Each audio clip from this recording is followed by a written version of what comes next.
Ladies and gentlemen, fourth and trollers, welcome back to the most entertaining fantasy football podcast on the planet. That's right, it is Fourth and Troll Fantasy, and we are back with another great episode for you on this lovely Tuesday. My name is Noah Selby. And I'm Wes Selby. And as I just stated, and I'll double down on it because it is another beautiful episode on this lovely Tuesday. We've got just so many things to go over. It's been a long time since we've done a Tuesday show. I know you guys have missed some Fluke or For Real. I did. Some Thursday night football preview. I did too. And all the goodies here for you. But first things first, we are going to do the normalities here. And Wes, I think it's formalities, but it's, normalities, formalities. I like what you said. I'm going to slap that on a shirt. When we get merchandise, do all the our slogans, mark my words, do it again, forget about it, all the things we've said. Yeah, maths. We just them's the maths, baby. I like this one. Do the normalities. Do the Wes, normalities. How's it going? Good. All right. So here's the thing. We got the last regular season game for fantasy football. All right. Yeah. I'm in 4 leagues. I have a chance to make playoffs in 3 of them. One of them I'm locked in. One of them in one of the 2 leagues we're in together, Noah, I'm locked in. The other one, I have a really good shot to make it. I'm first in the division. And then in another one, I'm winning in as the last seed in the playoffs. So it's tough. The other one, I had an injured Jamar Chase and Najee Harris and Kyle Pitts as my first 3 picks. So I'm last in that one, but I'm good. Yeah. I'm excited for this last regular season for fantasy football. How are you doing? How are your teams holding up? Yeah, I'm already sweating. So that's good. I believe that. We're one day past week 13 and I'm already sweating. I had an opportunity. This past week to clinch my playoff spot. Yeah, you should share this. I needed to win, and I needed 2 other people behind me in the standings to lose, and I would have clinched my spot. I would have had 2 games up on them with only 1 game left. I would have clinched the 3rd spot in the division for the playoffs. And I was feeling really good early on, man. I was feeling really good. I had, I'm a believer in streaming defenses. So I streamed the Browns defense. Whew. We'll talk about them in a little bit. My goodness. But obviously the Browns defense and special teams had 3 touchdowns on the day, a couple sacks, handful of turnovers. Like, they were killing it. I got 31 points from them in the early window, and my opponent had Lamar Jackson, who, my goodness, we're hoping for a speedy recovery on, but he went down. And so my opponent, in the early window, I had 31 times the amount of points that my opponent's quarterback had. And I was like feeling good. And I was like, man, I'm really sorry. Like, I was watching the games with him. I was like, man, I'm really sorry. Didn't want this one to happen like this way, but man, I'm sorry, dude. Like, and he was like, yeah, that's a bummer, man. He was like, it sucks. And we both were in a spot where it was like, yeah, Noah's going to take the win. Yeah. And then Jeff Wilson had 1 carry, and Kenneth Walker, had 36 yards and then got hurt. And Jalen Waddle was in and out of the locker room in the later window. And I was still feeling okay. But then with in the 4th quarter of all the late window games, just back to back, my opponent had that 40-yard touchdown to Keenan Allen. And then the game-winning touchdown to DK Metcalf, and I went from an 85% chance to win to a 25% chance to win in a matter of minutes. Ridiculous. And it's a sad day. Okay, sad day, but that's okay. You know why? Because both the other 2 behind me also lost. So I am also in a win and in scenario Still winning here, or a lose scenario where if all 3 of us end up losing, I'll end up somehow making the playoffs at 6-8. So it feels good there. But and then another one I am Cinderella storying hopefully my way into a playoff spot, into the last seed if I can make it. But I'm on a 3-game win streak and I'm killing it with the points in that league right now. So we'll see how that one goes. But yes, I think you got it. All of that being said, I am already I'm already sweating. So here we go. I mean, if you know me, it's not too much of a surprise for me to be sweating right now, but thanks for the info. Hey there. There's a pores joke. I don't know. Nice. That a perspiration really niche comedy we got here on this episode right now. We haven't done a Tuesday show in a while. Forgive us. We forgot how this works. Yeah. No, yeah. Fantasy football? Right. Yeah. Let's jump in. Yeah. Speaking of fantasy football, we'll jump in here. Like I said, we got all the favorites of our Tuesday shows here for our last regular season fantasy game. Hyped up and let down. Fluke for real. Thursday Night Football preview. All of the goodness. But before that, Wes, the news that we need to know going into week 14. Hit us with it. All right. So before we get into all the injuries, this is the last bye week of the season, which is really poor timing for fantasy football. But it's 6 teams here: Falcons, Bears, Packers, Colts, Saints, and Commanders. There are some good players on almost all of those teams. I don't think on the Falcons anymore, but there are some starting players that all have a bye week. Hopefully you aren't too affected by this, but just be prepared, stream who you need to. Remember to change your lineup. Those are the bye weeks for the final bye week of the season. All right, so some injuries here. Just a quick recap from something on Saturday. Matthew Stafford was officially put on IR on Saturday, not for the concussion, but he has a spinal contusion that Sean McVay confirmed. Basically, it's ending his season. He's not going to play for the Rams. They're going to go to John Wolford going forward, as we saw on Sunday. But in case any of you have Stafford, drop him. He's not coming back at all, especially after the 6th straight loss for these poor Rams. Golly. Anyway, all right. So Zach Taylor mentioned that Joe Mixon has a really good chance to clear the concussion protocol this week. If Mixon doesn't play, obviously Samaje Perine has been a valuable backup for the Bengals, scoring 30 points, 19 points, and 20 points over the last 3 weeks. However, of course, once Joe Mixon returns, pretty much expect Perine's value to significantly drop, but just keep that in mind if you've got either of those Bengals running backs. Also in Cincinnati, the tight end Hayden Hurst is doubtful this week as he exited midway through their game against the Chiefs on Sunday, and he was seen without a helmet shortly after suffering a right calf injury. He probably won't play, but just keep a tab on him because obviously Joe Burrow has been on fire, especially with all that he did on Sunday. Okay, in the same division, Lamar Jackson, as Noah mentioned earlier in his sad story about losing after starting the Browns defense. Thanks, Lamar dude. Jackson. Yeah, you're welcome. I just want to remind you. I'm sorry. All right, so Lamar Jackson left very early in the first quarter after getting sacked against the Broncos and injuring his knee. He was ruled out, leaving Tyler Huntley as the starter. John Harbaugh said that Jackson will be week to week, which means, in our opinion, that means Lamar Jackson has a very good chance to miss at least this week. So it's going to be tough news for all the Jackson owners. If you're interested in Tyler Huntley, I'm not so sure. I mean, they don't really have much going on outside of Lamar Jackson, honestly, in that offense. Just keep that in mind.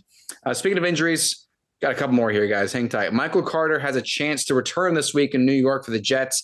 He has a chance to return against the Bills defense. He was listed as doubtful on Friday morning before the game, meaning the Jets were considering playing him for several days leading up to the weekend. So this is speculating that he has a decent shot to start this time.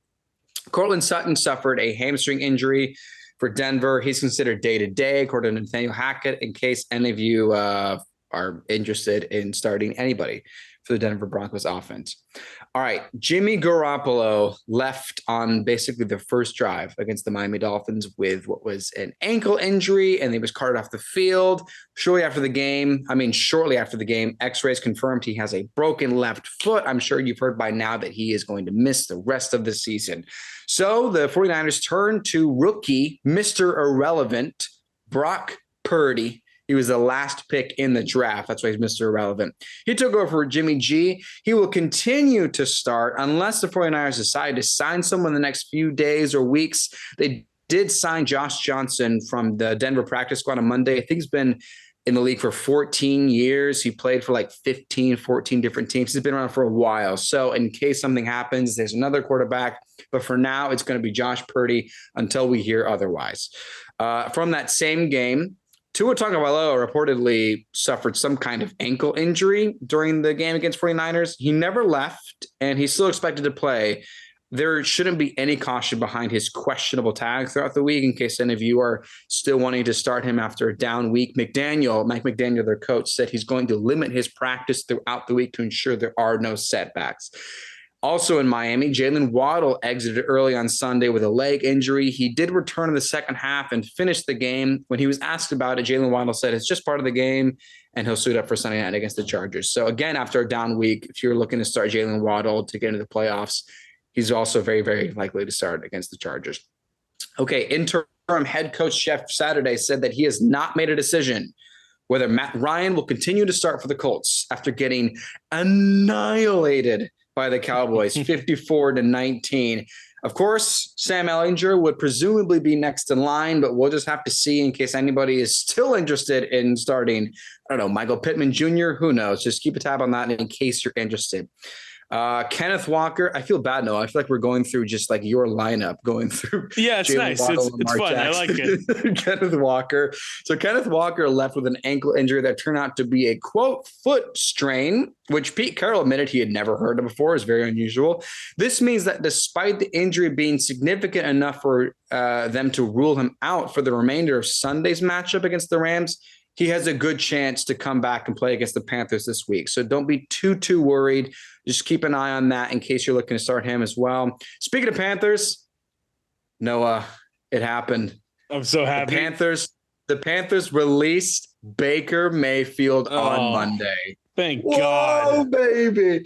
Interim head coach Steve Wilkes has gone back and forth on QBs many times this season, so we don't know for sure if Sam Darnold's going to continue to start. They're going to go to PJ Walker, somebody else. I'll just throw this in. God, how horrible would it be if he went to San Francisco? Baker Mayfield so terrible. Ruins Christian McCaffrey. It's like his mission for 2022 to ruin McCaffrey. Gosh. Let's just, fourth and trollers, just let's pray that doesn't happen. All right. I trust Brock Purdy more than I do Baker Mayfield. Okay. Yeah. Here's my segue. Former Panthers head coach Ron Rivera, the current Commanders head coach, made it clear that Taylor Heineke will continue to start because Carson Wentz is officially off of IR, officially healthy. Carson Wentz will remain as the backup in Washington. Last but not least, Odell Beckham Jr. met with the Giants after Thanksgiving, but he still decided to meet with the Dallas Cowboys on Monday. Can't imagine why he wanted to meet with the Cowboys. They don't seem to be that good on offense. So he will have some kind of decision possibly this week. Keep your eye and ear open for that. That is it. That's everything going on from the week heading into week 14. And now let's get hyped up from, hey, look, a lot of players did really well. We don't have the time to talk about every single one of them, but this was a pretty good week, I think, for fantasy. Noah, what do you think? Yeah, it was a really solid week. Except I'll say it was a really great week. I think besides the quarterback position, there were a couple quarterback like booms. And besides that, I think it was like you either got like 30 points or you were like down in like the teens. But that's a lot of people played really well. I want to say one thing here real quick, Wes. Please. I love listening to you. Can we both agree that we don't want Odell Beckham to sign with the Cowboys? In the world of fantasy? Yeah, like it feels like the mouths to feed are aligning very well in Dallas. Yeah, and after Gallup had a pretty good game as well. It's like, okay, both running backs are fairly relevant and you could start them on a weekly basis. CeeDee Lamb, obviously. And maybe Gallup has a little bit of more value now. I mean, that was a spike with 2 touchdowns, but I mean, Dalton Schultz, does fairly well most of the time. I just don't want to add another mouth. I don't want to add another player for that to happen. I don't know. Go to the Giants, whatever. Yeah, because I mean, what if they feel obligated to throw more and then it reduces the impact that Tony Pollard and Ezekiel Elliott have in fantasy? Because now they just we got to throw it to Odell. I mean, we can't just sign him. And I mean, he won a Super Bowl last year because the Rams signed him. So, I mean, we got to throw it to him. We got to make him the best player. And Jerry Jones make a big deal and, would market the Odell jersey. It'd be ridiculous. So, yeah. For the sake of fantasy, I think I'm a good point. Maybe not. Yeah. Maybe it's just I don't really want him in Dallas. I just, that's just fantasy perspective though. But fantasy. Anyways, let's jump into it. Hyped up. So many people had us hyped up. What is it? Over? No, it was 25 on. Bless you. If you didn't catch last episode, I'm still a little bit sick. Oh yes, yeah. Recovering a little bit here. He's got some tea with him. He's going to soothe his throat for the episode to have a glorious, nice, relaxing sound. Yeah, got a nice cup of tea here. 25 players this week scored 20 plus points. That's good. Week. That's like a good week for fantasy. That is freaking awesome. Really good stuff there. Let's talk about somebody who just makes me happy, Wes, because some time ago I traded for this guy. Oh yeah. And he and shortly after I traded for him, he got me 1 fantasy point. And I was like, "Oh, I am an absolute moron." Yeah. And since then, he's had 3 weeks. Not straight, but 3 weeks since then, since the Raiders played the Saints. 3 weeks since then, Davante Adams has had a 30-plus fantasy point day. He has found the groove with Derek Carr. They essentially, I'm sure Josh McDaniels just went, okay, throw him the ball. Like, just do it. Yep. Excuse me. As you can hear, I'm sipping my tea now. Yeah. Here, I'll take over while you. Riff. Let's riff. Your tea lifts. I remember a few weeks ago, we had that conversation after he got a point, and it was like, hey, this isn't a fluke or for real conversation. This is just a letdown, but like, Josh McDaniels, don't ever let that happen again. And he listened. And it was also, with Hunter Renfrow getting injured and Darren Waller getting put on IR. Right. Like a small percentage of me wondered if Derek Carr and maybe the OC were going to force other receivers to try to spread the ball around to like make up an offense, or hopefully they were just going to funnel it to Davante Adams, and they have been. And it has been, I mean, I'm relieved for those that did draft him, and people like myself and you in 2 different leagues traded to get Davante Adams. We're benefiting from the Adams that we fell in love with in Green Bay. Here he is. And the Raiders offense is looking pretty good. 3 straight victories. This is not slowing down. I mean, it's not going to be 30 points every week, but Davante Adams owners are likely in the playoffs. Yeah. Since that game against New Orleans, which was 6 weeks ago. So they've had 5 games since then. Davante Adams has had 67 targets over 5 games. Holy cow. Yeah. That is ridiculous. I was going to touch on this a little bit in our Thursday Night Football preview, but I'll just say it now. 67 targets, averaging 13.4. Hang on. Let me just pull it here real quick. Yeah. I want to hear this. 67 targets, averaging 13.4 targets per game. And he has 7 touchdowns over that 5-game span. He is just him and Derek Carr found the groove. Him and Derek Carr there. It's multiple 2-touchdown games, like multiple walk-off touchdown games. Like it's just like they have figured it out. And there's a little bit of a groove going here. This Raiders offense that was so depressing to watch for a while here. It's exciting to see. Davante Adams out here and doing his thing with Derek Carr, with his former college teammate. All it took was Derek Carr crying at the podium. And since then, they have been unstoppable. There you go. The tears of expected to continue Thursday. The tears of a man. Yeah, there you go. I don't know if I said it. Davante Adams, 37.7 fantasy points. Absolutely killer. Absolutely killer. Another guy here, another wide receiver that we love, Wes, is Amon-Ra St. Brown. My goodness. I am so happy for the Lions. I'm so happy for Dan Campbell. I'm so happy for Jared Goff. I'm so happy for the Lions, for Amon-Ra St. Brown. If we watched Hard Knocks, we all remember the episode where, they're doing a little interview with Amon-Ra St. Brown, and he says, however many it was, I think he says, 14 wide receivers were drafted before me in the draft. and then just rattles off every single one of them where they went to college. And he knows, and he's like, yeah, I'm going to prove to why that was wrong. Like, I'm going to prove that wrong. Like, why y'all should have picked up on me earlier. This dude. And he's doing it, and it's awesome. 34.6 fantasy points, 12 targets, 11 catches, 114 yards, and another 2 touchdown wide receiver. Also had a rush for 2 yards. I mean, I'm just so happy for this Lions team, for Amon-Ra St. Brown. I think it's safe to say he's going to be a top drafted wide receiver next year. Top 2 rounds, maybe, or let him fall into the third again for somebody, because my goodness, if I grab him in the third, that'd be awesome. But no, I love Amon-Ra St. Brown, and this is awesome to see. He is just absolutely killing it with his Lions offense. It's great. Yeah, and the whole Lions. I mean, 40 points. I mean, I don't even know if they did that with Calvin Johnson, when it was Stafford and Johnson. Like, I mean, I haven't seen the Lions offense click like this in my lifetime.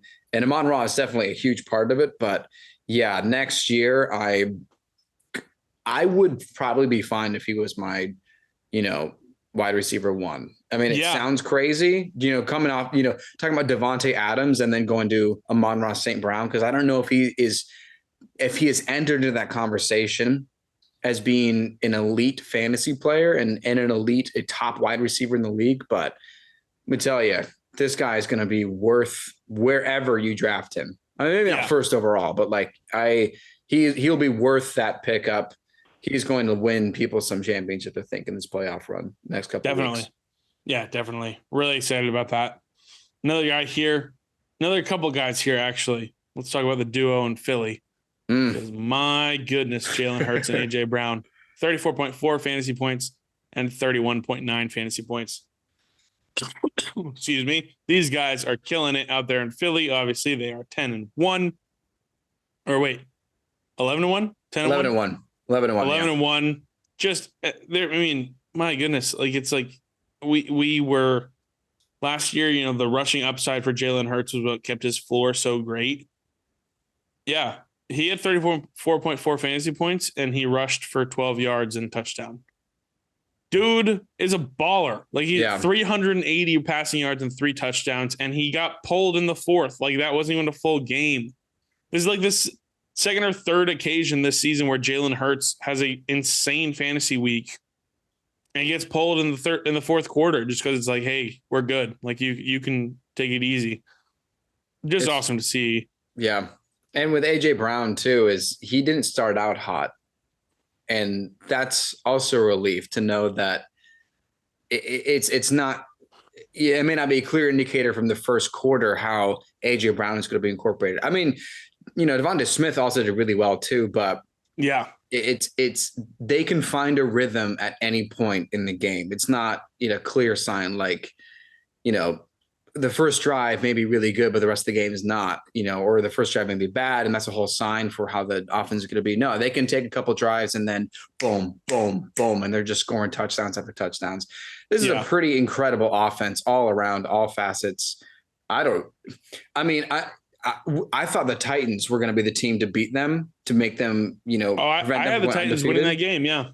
Yeah. But, division games are division games. The Cowboys have a really good shot, but I really don't know if they're going to lose again. Yeah. They're pretty unstoppable. They're so good. Yeah. So good.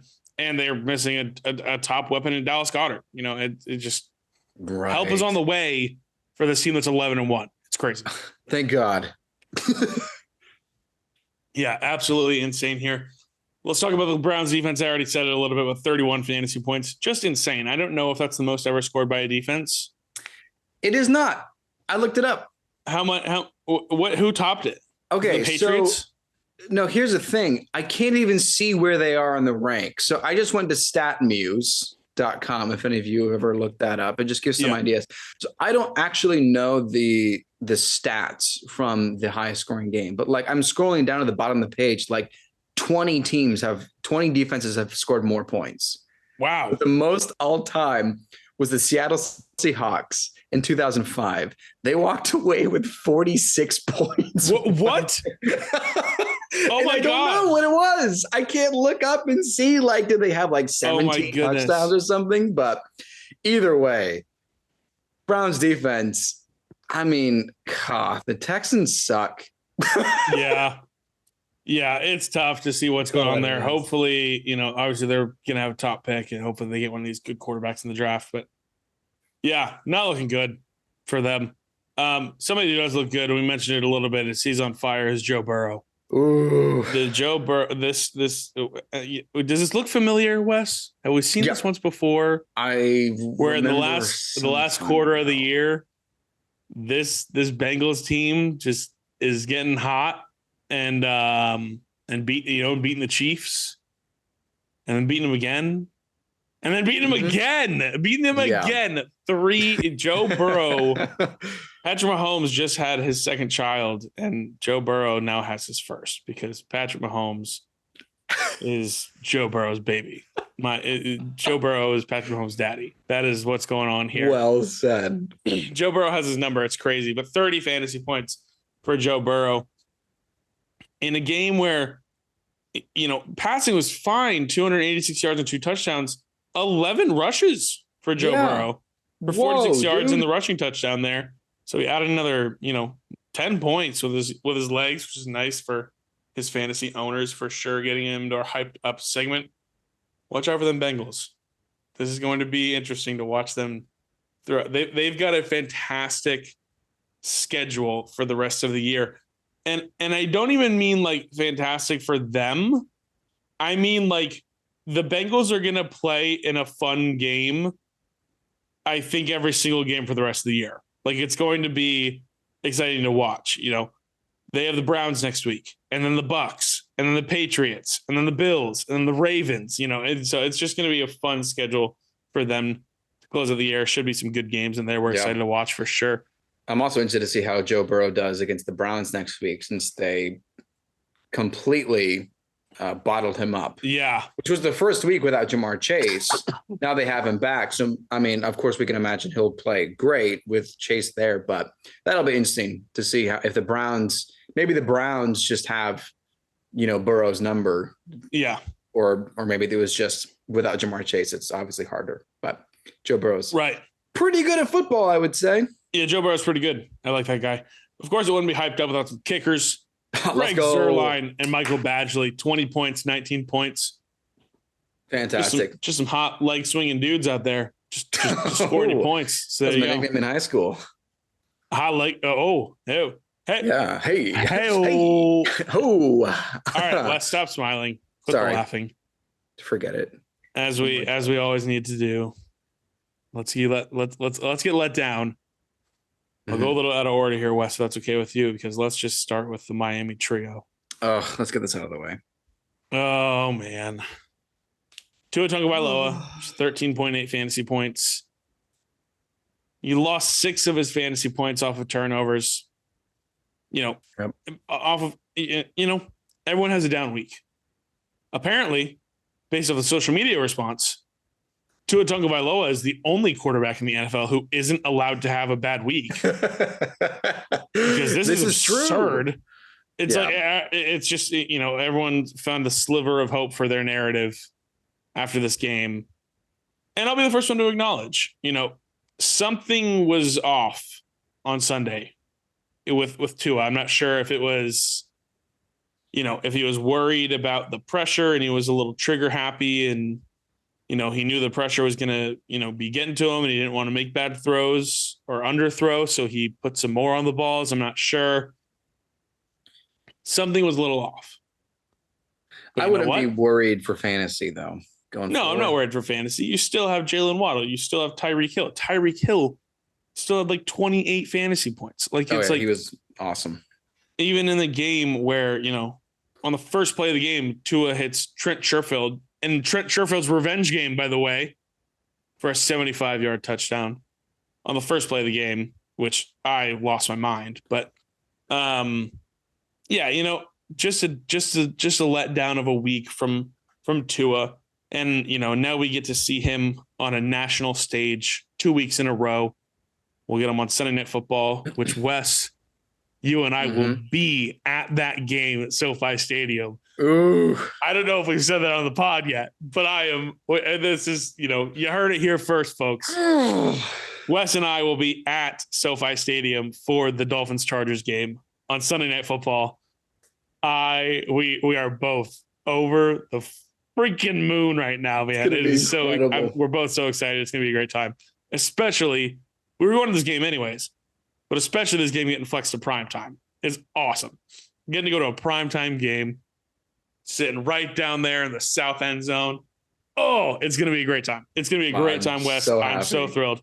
So thrilled to hopefully watch Tua throw some touchdowns to this other guy here, Jalen Waddle, who was a bit of a letdown this week. Just 1.9 fantasy points. Yeah, as we mentioned. Yeah, disappointing. As we mentioned, he was in and out of the locker room in this game, dealing with injury to his leg.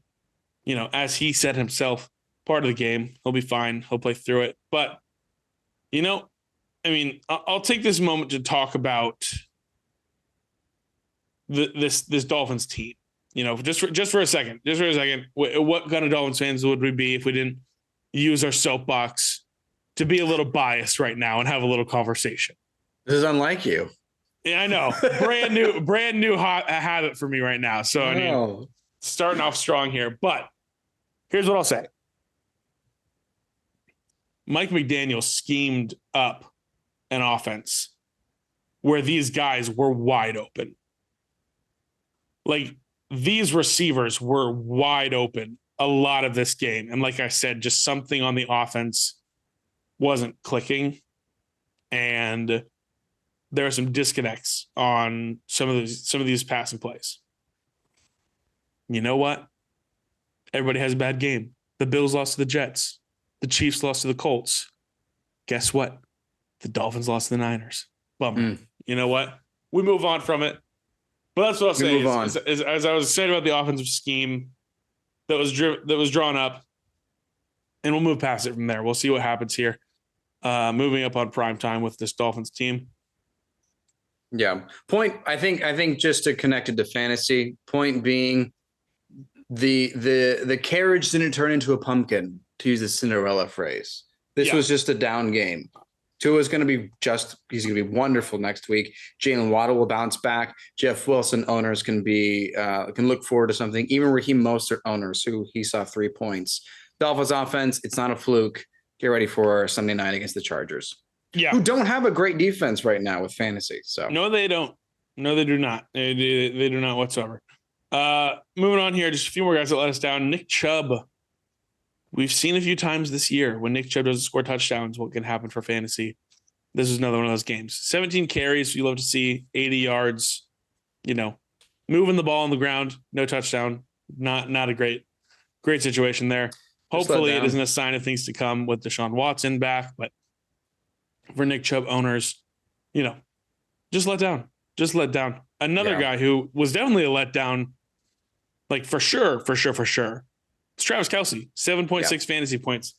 In the grand scheme of tight ends, 7.6 might be tight end one of the best. 2 on the week or something. I don't know, but 7.6 is not what you're hoping for from Travis Kelce. Again, another letdown. This Chiefs offense is humming. Your favorite player, Taysom Hill, had a wonderful touchdown. Yeah. Wow. My goodness. He's not the number 1 tight end this week. No, he is not. No, at least by 1.4 points. Yeah. Taysom Hill got him. Yeah, another guy here, just another stud who let down was Derrick Henry. Only 11 carries, which was kind of weird.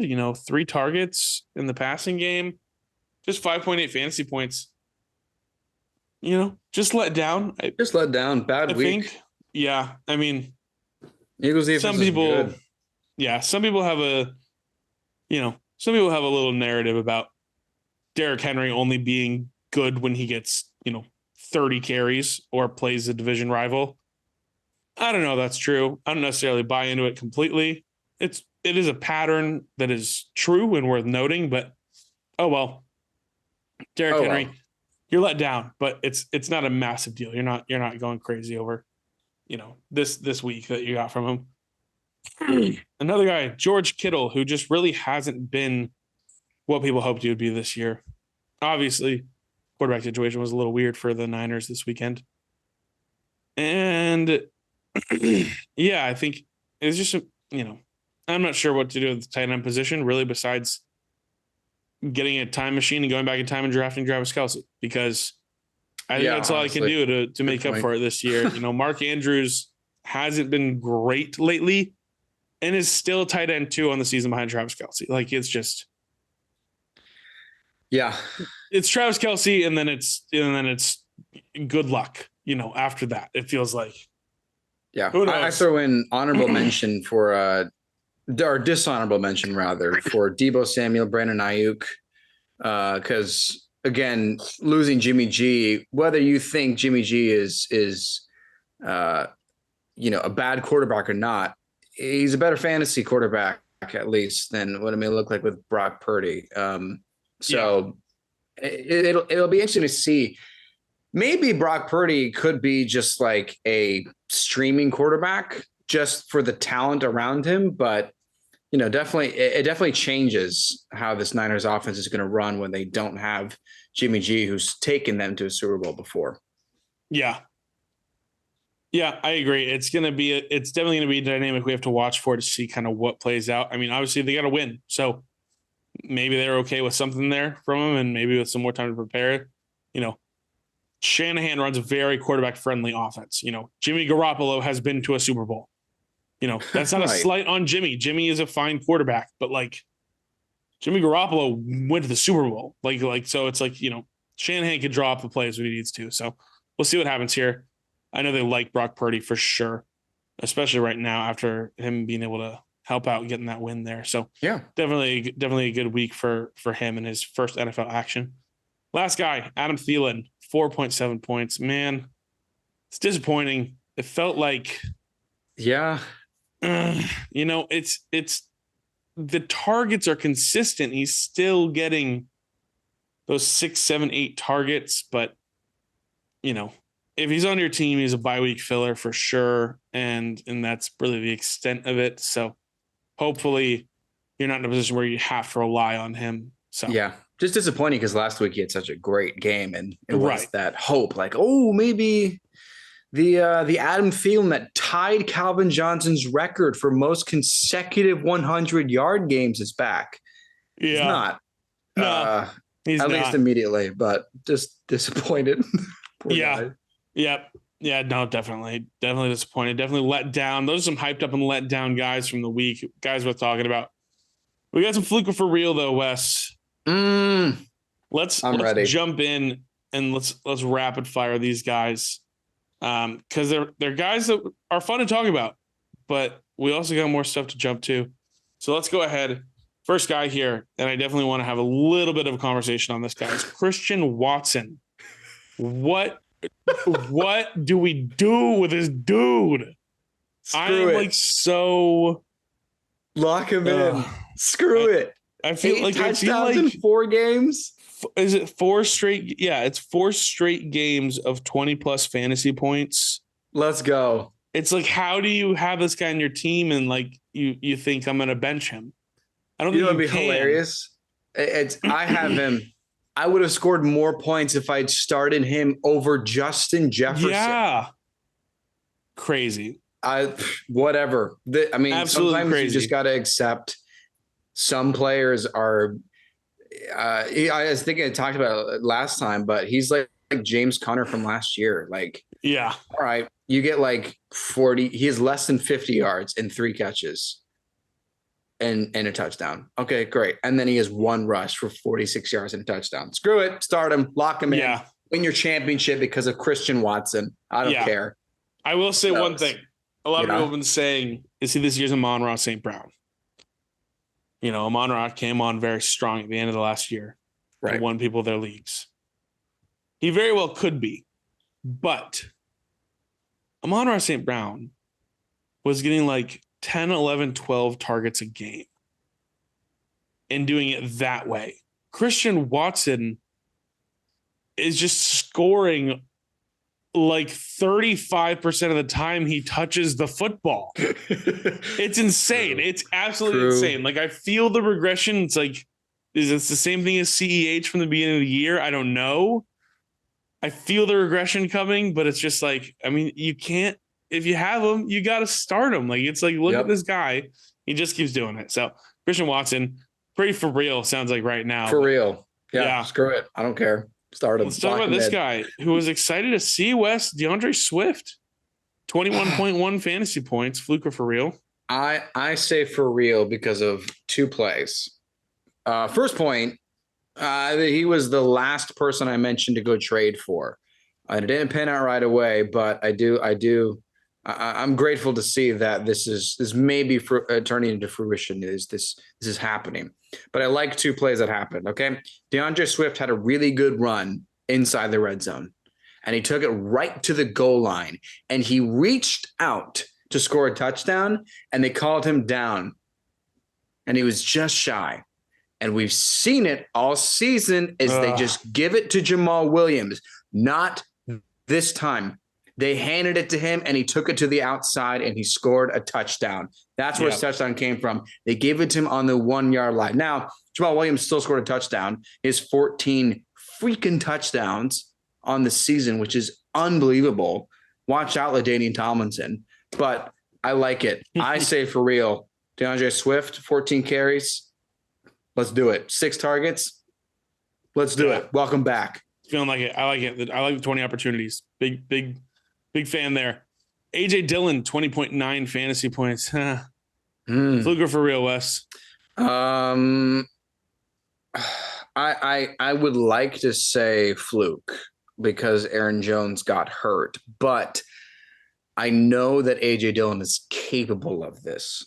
I just don't know if I'm going to start him because I haven't started him for like the last 7 weeks at least. So it's tough. I'm going to declare fluke. How do you feel, Noah? No, I'm with you. It's, all right, well, if we follow this pattern, great.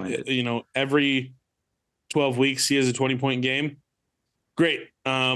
See you week 4 of next year for your next 20-point game. And you don't like, it's like, no, this is fluky. Aaron Jones got hurt. You can run against the Bears. Fluke. I agree. Fluke.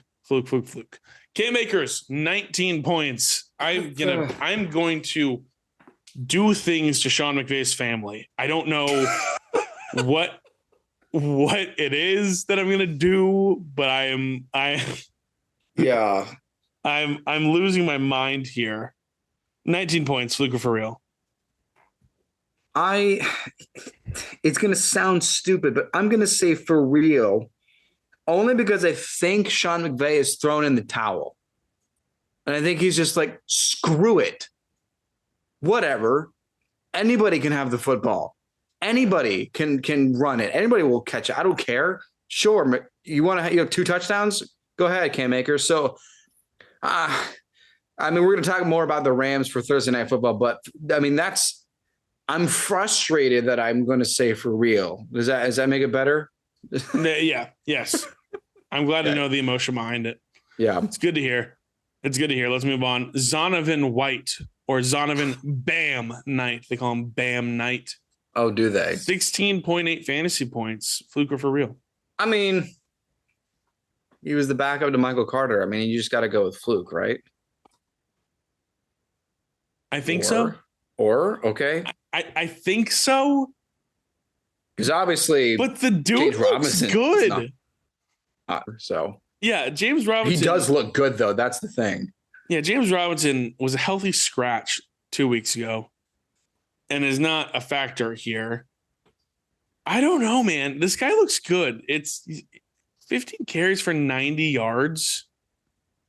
It's 16.8 fantasy points without scoring a touchdown. I think that's a big piece of it. That's something to look at. So I don't know.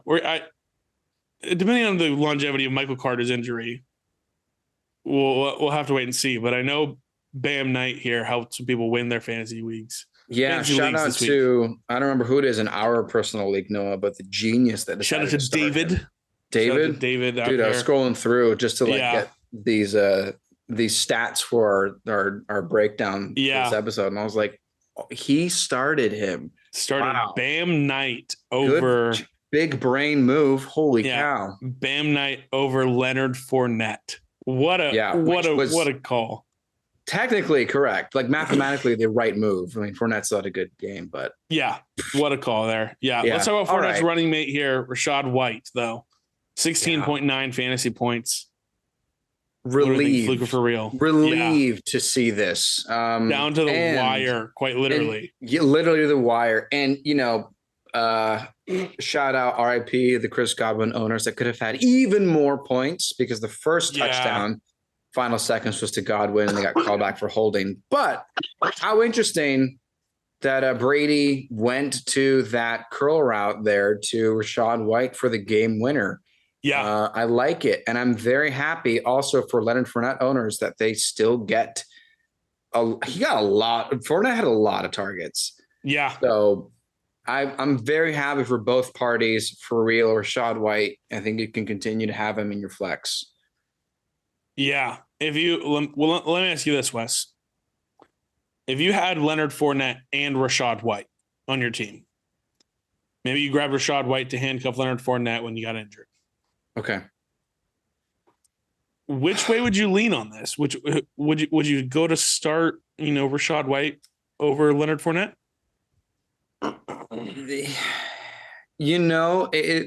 Here's my thinking. Brady, I think, is going to prefer Fournette because he and Fournette have worked this gauntlet before. Yeah. So I think you have a safer floor with Fournette. I think you can guarantee double-digit points with Fournette, more likely than Rachaad White. However, I still like Rachaad White. But if I am in a situation where I have both, I think you give it back to – this is essentially playoff Lenny. Playoff Lenny is on the horizon. So that's why I'm leaning. Great question. I like that. Thanks. Yeah. No, I know there are some people out there who probably have that situation going on. And I know someone personally in one league. Yeah. Good thought. Yeah. So it's just interesting there to see there. That's going to be the positive side of Fluke for real. Here's some other guys, though, that were not so positive. And we'll start out with Gus Edwards here. 1.2 fantasy points. That sucks. Yeah, man. I was so excited when Gus Edwards returned. But sadly, I think this is probably for real, too. Yeah, I agree. I mean, it's maybe it looks different if Lamar Jackson's playing the whole time. Obviously, Broncos defense is good. They've been good the whole season, but J.K. Dobbins will be back, in maybe a week or two. It's for real. There's nothing else to say. I think it's just a bad draw.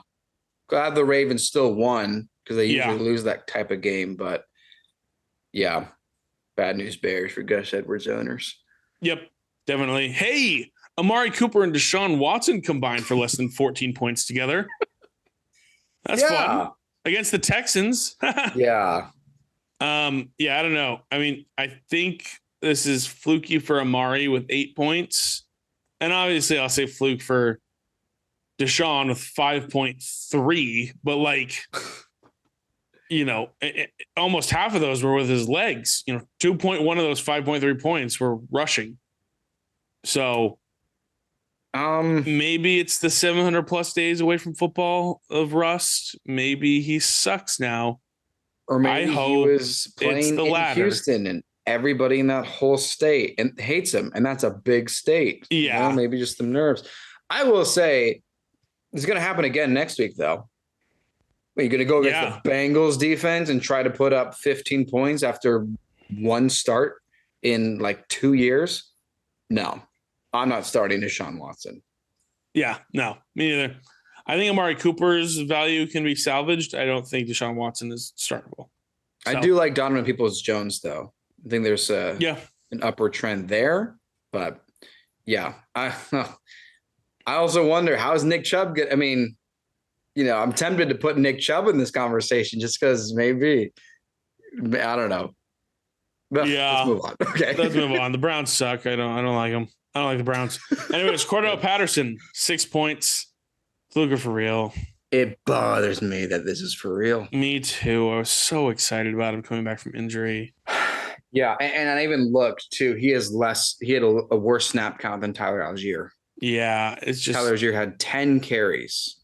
And Patterson the had Steelers 11. are very good against the run, but this is, a trend from the last few games. So maybe he has his flashes, but it's going to be tough for me to start him in the fantasy playoffs. So yeah, and 0 targets, which is part of his bread and butter. 0 targets. Former wide receiver. Yeah. So a little disappointing there for sure. Sadly for real. Van Jefferson, 5.9 fantasy points. Is he the pass catcher in this Rams offense? Fluke or for real? For real. I mean, we're just kind of mentioning this because we just want to know if the wide receiver 1 in LA is worth anything. I say no. Yeah. I bet the Rams would probably like Odell Beckham to be on the team right now. Oh, yeah, I think they would. Yeah, maybe. Who knows? But nay. Nope. Nay, or dare I say, nigh. Nigh. Anyways, Mike Evans, last guy here. 9.9 fantasy points. I'll just say this. I hope you listen to us because we literally we called it out down to the last detail. Wes, trade for Chris Godwin, trade away Mike Evans. It's gonna shift here, and it is, and we're seeing it. Mike Evans, I think, is still an every week starter just because of the upside, his ability to be able to get in the end zone that we've seen for most of the year. Never know when that could be turned back on. They went to Cade Otton at the goal line this past Monday night. Maybe in another, on any other snap that could go to Evans, who knows? But yeah, I think this is sadly a little for real, which is a bummer because he was my guy as well. Yeah, and just seeing the 4 targets is very it goes against the chemistry that we've known Brady and Evans to have. And it was one last thing, then we'll move on to our waiver wire ads of the week. Troy Aikman and Joe Buck. Well, I mean, they are kind Troy Buck and Aikman Joe. Yeah. The 2 of them, those guys there. They were talking about how when they were discussing with Brady about, prepping for the game and stuff, Brady just flat out said that Chris Godwin's their best wide receiver. I don't know if that was them embellishing the way that Brady was talking about Godwin, but whoa, all right. I mean, we get it. 4 targets for Mike Evans. Whoa. Okay. Wow. Crazy. That's right, Chris Walken. Okay. Yeah. For real. That's the point. Let's move on. Yeah. All right. A couple other things to close out our episode here, Wes. We'll fly through them. Waiver adds. Who are you thinking we should add this week on the waiver wire? I have my crush. My man crush has returned, come back to its full order with Jared Goff. Ooh. I think Jared Goff is an absolute add for people who maybe they own Lamar Jackson, or maybe they own Justin Fields, or maybe they're still holding on to Tom Brady, or maybe they're worried about Trevor Lawrence and his injury, or maybe they're looking for, the Colts starters. I don't know. I mean, there's a lot of quarterbacks that are both injured and on a bye week. Jared Goff, I think, has returned. Obviously, the Lions offense has looked great over the last few weeks. They've won 4 of their last 5. Really, it should have been 5 of the last 5, but Stephon Diggs and Josh Allen changed that status.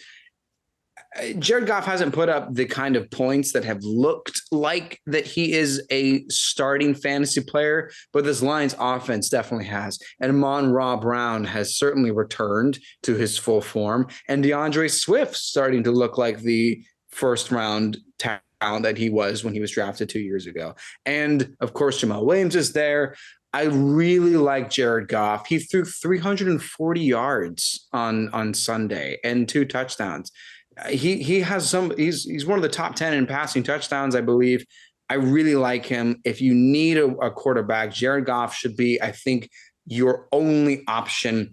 He is still only rostered in 29% of leagues. Wow. So he's absolutely available unless maybe, someone has him on their bench. But I really think Jared Goff is worth picking up if you are in need of a quarterback. That's my waiver wire ad. Yeah, I like it. I have a crush on Jared Goff too. Yeah, for fair enough. Separate reasons, but no, yeah, Jared Goff, definitely like it. He's playing good ball. Like I said, I'm just so happy for the Lions. Me too. So I have for all of them. So it's good to see. Yeah, I like that. I like the waiver ad, Wes. Yeah, Cool. Thank you. All right, let's hear who your waiver wire. Let me do that again. Let's hear who your waiver wire ad is, Noah. Oh yeah, I told y'all. James Cook, week 1 risky start, baby. He's arrived. Let's go, baby. Boom. Just 12 weeks later. No, but yeah, my waiver ad's James Cook, running back for the Buffalo Bills. He's only 25% rostered. No, I mean, and in all seriousness, there does seem to be a shift happening in the Buffalo backfield. James Cook out-carried Devin Singletary last week, granted only by 1 carry, but he still out-carried him. And he had 6 receptions on 6 targets. He had 20 touches, and he played just 1 less snap than Devin Singletary. It seems as though that Josh Allen and company are okay throwing the check down pass in this offense now. Maybe they saw 1 too many fourth quarter turnovers or something like that. I'm not sure, but it seems as though they are okay doing that because 6 receptions for the running back here, James Cook, is something that I love to see. He's definitely becoming the beneficiary of that, maybe business decision with not forcing the deep ball. Devin Singletary is set to be a free agent at the end of the season. So while the Bills are still very much a playoff team, they could be trying to see right now kind of what we've got here in James Cook for the future. I think James Cook is a top priority ad this week as he is going to be taking over the running back role on what I think is one of the best offenses in the NFL. James Cook, top waiver ad.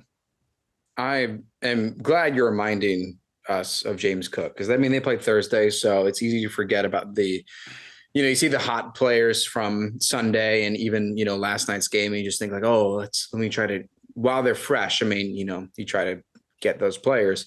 I'm really glad that you're reminding us of James Cook because he has like 16 points. Is that correct? 16 points, something like that. Yeah, 16 points.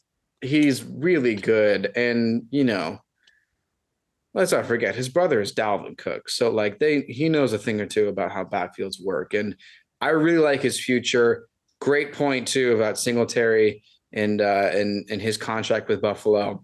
I think maybe they're just going to keep giving it. I like it. They're going to give it to Cook and they'll just see maybe he's just their RB1 next year. Yeah, James Cook is great. I hope so. I like it. If James Cook is RB1 for Buffalo next season, sign me up. I will draft him. I'll make him my RB2 in my entire roster. I love it. Oh, yeah. Big time. Big time. Good stuff here on our waiver wire segment. Wes, let's close it out real quick with a Thursday Night Football preview. Las Vegas Raiders travel to Los Angeles to take on the Los Angeles Rams, who is a must start for this Thursday night game. Yeah, we haven't had a bad Thursday night game in a while, so let's just throw the Rams and Amazon Prime. My must start is Josh Jacobs. The obvious answer is Devontae Adams. But I really like Josh Jacobs still going forward. And I don't care if Aaron Donald is playing. I think Josh Jacobs is going to have another very successful night against the Rams. I'm not the biggest advocate for Jalen Ramsey, but I know that he and some of the other secondary can cover Devontae Adams if need be. I don't like what's going on with the Rams defense otherwise, with or without Aaron Donald. Josh Jacobs has been one of the greatest additions to anybody that drafted a running back late in like the 5th or 6th round. Josh Jacobs has been a surprise, and he's continued to make his owners smile week to week. He's only had like a couple games that are less than 10 points. I really like Josh Jacobs, and I think it's going to continue. So if you hear that Aaron Donald is starting, I don't care. Josh Jacobs has been excellent this whole season. Lock him in. Don't be worried. Just keep plugging that train away and enjoy your playoff run with one of the most surprising fantasy gems in this whole draft. That's my must start. Josh Jacobs. I like him a lot. I love it. There will not ever be a better example of, you've seen the memes of the screenshot of the Michael Jordan documentary where he says, and I took that personally. There will not be a better example of, and I took that personally, than Josh Jacobs after the Raiders declined his 5th-year option. He said, okay, I'm playing for other teams more money. Great. Let me show them what they're going to be able to get. And he is absolutely feasting this year. I love Josh Jacobs. If if that Seattle game 2 weeks ago was an indication of what he looks like and not at full strength because apparently he had a calf injury, my goodness. Like let's see what happens here against this Rams team that essentially just had, 4 different running backs at 4 different longevities essentially of the game for the Seahawks just be able to run successfully against them. We had like 3rd and 4th string running backs because players got hurt for the Seahawks running well against the Rams. So let's see what happens here. I like Josh Jacobs as a must start for sure. It's a good point for how the Seahawks just did against the Rams. Just fun fact, then we'll hear your must start, Noah. Josh Jacobs has had more games with 30 points or more than he has with less than 10 points. Boom. He's unstoppable this year. Just keep plugging him in. All right, who's your must start, Noah? Yeah, I think you've got to start Derek Carr this week. I think you have to start Derek Carr. Derek Carr has been playing really good football over the past month or so, believe it or not. He has 5 straight games with 16 plus fantasy points. And he seems to have found a groove with Davante Adams. Like we talked about, Adams has been on this hot streak, and the quarterback to the receivers that have the hot streaks are going to benefit, like we said, Adams has had those 13.4 targets per game and 7 touchdowns over that past 5-week span where Derek Carr has been playing well. Not a coincidence. Derek Carr is also playing well in that time. And I think he is a good candidate to have a good game this week against the Rams. I'm a big fan of him this week on Thursday against a Rams team who has given up 18 plus fantasy points to quarterbacks in 3 straight games. I'm thinking Derek Carr and Davante Adams are gonna have a little fun out here in Los Angeles on Thursday night. I think Derek Carr is a great option for anyone who may have lost Lamar Jackson, maybe a Jimmy Garoppolo, or Justin Fields on a bye week. I think Derek Carr is a great filler for the week. Potentially a guy who maybe deserves a little more credit too. Derek Carr must start on Thursday night. I think it is a very good point to just encourage Derek Carr owners that Davante Adams is not just playing unbelievable and they're getting lucky.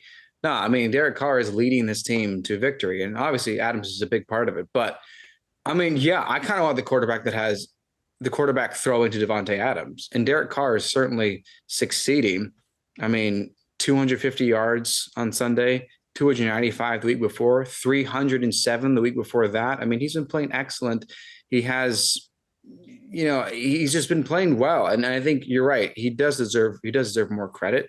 And just for fun, SoFi Stadium is never a Rams home game. The Rams play away never wherever they go. And there are, and I'll tell you, because I live in LA, a lot of Raiders fans. So that's going to be a black and silver stadium. I think that's going to help even more of just the energy for Derek Carr than offense. I like it a lot. I think Derek Carr is absolutely worth starting, especially with all those bye weeks and injuries coming up. Very solid choice, Noah. Thanks, Wes. Who's risky? You're welcome. Tell me. I think Cam Akers is a risk. Okay. So it happened. He had a really good game. What does that mean?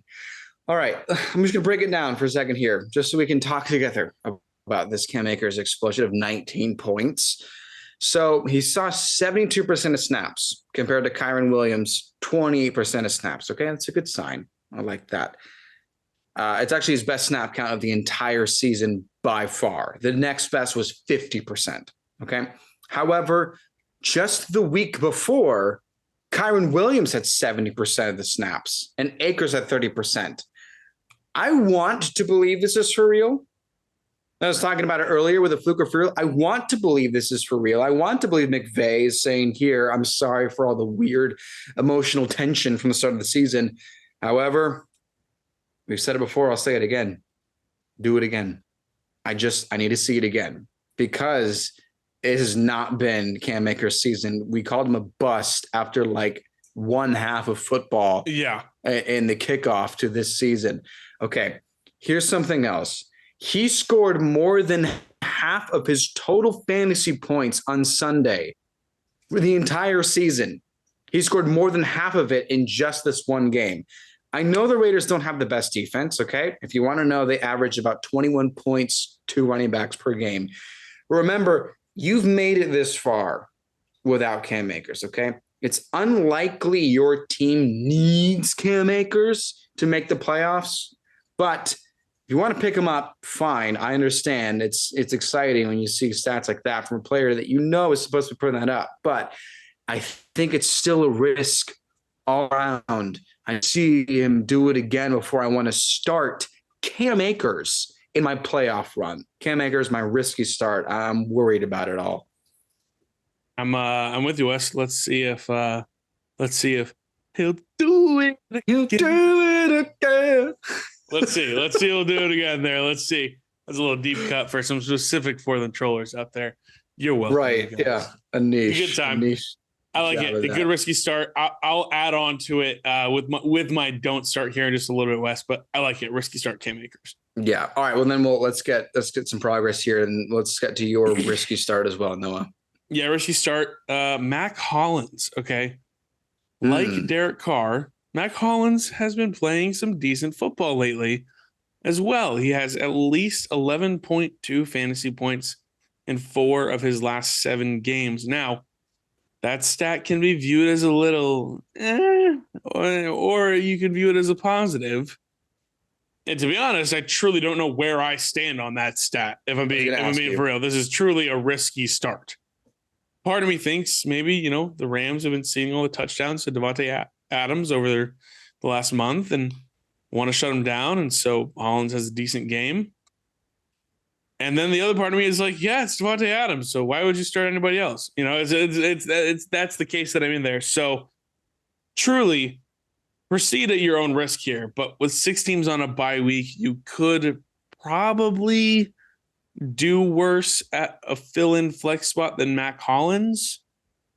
I don't know. We'll have to wait and see here, but it's definitely something that would truly be risky if you were to do it. But I could see your reasoning if you needed to. I know that Raiders and Miami Dolphins fans actually know that Mac Hollins is a talented receiver, can make some clutch plays on the sideline, can score a touchdown when the game is on the line. He is a talented player.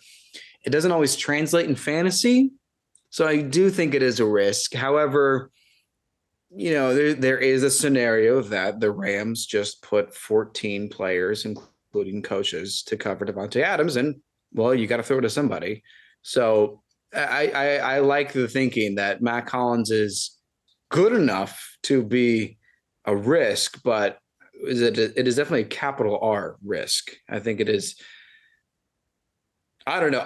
We'll just see, because it would capital be fantastic. R, underline, bold, highlight, risky start. Exactly. It would be really fun if we came back for a Friday show and it was like, hey, so Mac Hollins had 35 points because he had 3 touchdowns. Yeah. Risky. Or hope you did it. Yeah. It was like, hey, once again, Devontae Adams had 15 targets and Mac Hollins had 3 catches for 11 yards. So we'll just see how that pans out. But yeah, we'll have to see how it goes. All right, Wes, close us out with a don't start here. Who are you just saying, nope, don't even think about it? I'm not starting Tyler Higbee. And maybe going forward, but do not start Tyler Higbee, okay?